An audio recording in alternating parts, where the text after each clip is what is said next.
মাগুরায় শিশু ধর্ষণের ঘটনায় অপরাধীদের দ্রুত শাস্তি দেওয়ার দাবি জানিয়েছে তার পরিবার ও গ্রামবাসী। তারা বলছেন, ওই ঘটনার পর তাদের শিশু সন্তানদের একা কোথাও পাঠাতে সাহস পাচ্ছেন না। সারাক্ষণই কাজ করছে উদ্বেগ আর উৎকণ্ঠা। এদিকে ধর্ষণের ঘটনায় দেশের বিভিন্ন জেলায় বিক্ষোভ অব্যাহত রয়েছে। প্রতিনিধি তথ্য ছবিতে দেখুন ডেস্ক রিপোর্ট। গত বৃহস্পতিবার বোনের বাড়িতে বেড়াতে গিয়ে ধর্ষণের শিকার হয় শিশুটি। এখনও রাজধানীর সিএমএইচে চিকিৎসাধীন। আর অভিযুক্ত 4 আসামি রয়েছে রিমান্ডে। ঘটনার পর থেকেই শিশুটির গ্রামের বাড়িতে স্বজনরা সময় পার করছেন উদ্বেগ আর উৎকণ্ঠায়। বলছেন, এমন ঘটনা যেন আর দেখতে না হয়। আমাদের বাচ্চা কাচ্চা কোনো জায়গায় পাঠায়ও তো শান্তি নাই। এই বাচ্চারা দেখেন তো জেন লাগেছে কিনা। আমি বললাম যে জেন টেন কিছু না, শিগগিরই হাসপাতালে নিয়ে যান, অক্সিজেন দেন, এর অবস্থা তো মারাত্মক। ওর সাথে যে ঘটনাগুলো করেছে কাজগুলো আসলে মাইনে নেওয়ার মতো না। আর আমাদের নিজ নান্দলেরও বিরাট দুর্নাম।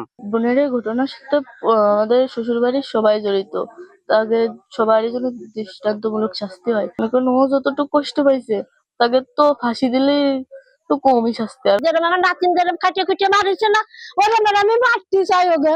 দেশ জুড়ে তোলপাড় ওয়ালটন ফ্রিজ কিনে আপনিও হয়ে যেতে পারেন মিলেনিয়ার। ধর্ষকদের কঠোর শাস্তি চেয়ে এমন ঘটনার যেন পুনরাবৃত্তি না হয়, সেদিকে প্রশাসনের দৃষ্টান্তমূলক পদক্ষেপ চাইছেন এলাকাবাসী।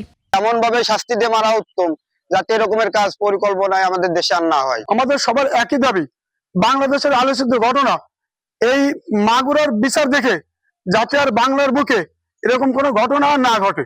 যারা তারে সাহায্য করেছে, ঠিক আছে, তাদের সবাই বিচার আমরা চাই। হিটু শেখের বিচার চাই। ওর লোক পুতিয়া পাথর দিয়ে আলো নিক্ষেপ করে মারি ফেলতে হবে। কেয়ারলেস মেডিকেল তাদের পাশে থাকবে, একটা হচ্ছে তার স্বাস্থ্য সেবা দেওয়ার জন্য। এদিকে ধর্ষণের ঘটনায় দেশের বিভিন্ন স্থানে বিক্ষোভ হচ্ছে।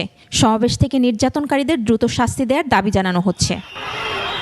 মহিমা পলি, ডেস্ক রিপোর্ট, 21 টেলিভিশন।